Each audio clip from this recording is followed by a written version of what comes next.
Director, yung Bulkang Kanlaon. Gaano po kadelikado itong bulkan na ito para dito sa ating bansa? Well, delikado yung vulkan because it's an active volcano. So every now and then puputok and like noong April 8, nagkaroon tayo ng 4,000 meters na plume height. Sumabog ito. December 9, sumabog din ito.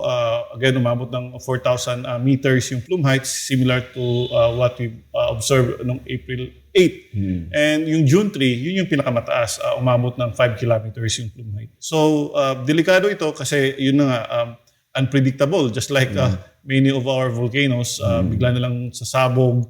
Although may mga, yung April 8, nakakita tayo ng signal similar to what we've seen on December 9. Prior to its eruption on April 8, biglang bumagsak yung sulfur dioxide noong April 7, around 1,600. And then yung April 6, mas mababa, 1,400. Ito yung nakikita natin similar to what we've observed noong December 9. Prior to the December 9 eruption, bumagsak din yung sulfur dioxide. Naging 1,600 din on December 8.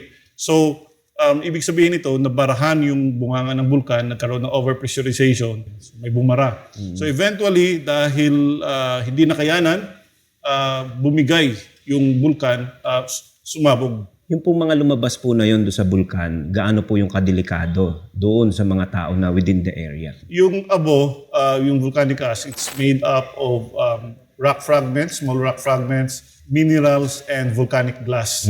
So kapag nalanghap nila yan, it may irritate the eyes, yung lalamunan, yung skin, yung may mga respiratory problems. So delikado yan. So ang advice natin sa ating mga kababayan, kapag may abo, magsuot sila ng face mask, N95 kumari.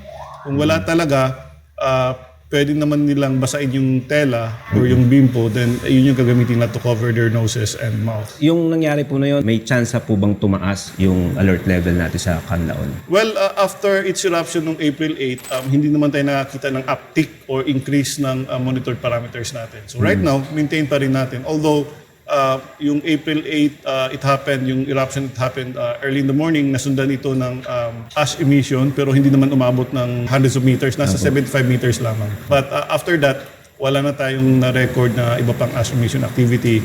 And again, wala tayong nakitang pag-increase sa mga monitored parameters. So that's the reason why maintain pa rin natin yung alert level 2, alert level 3.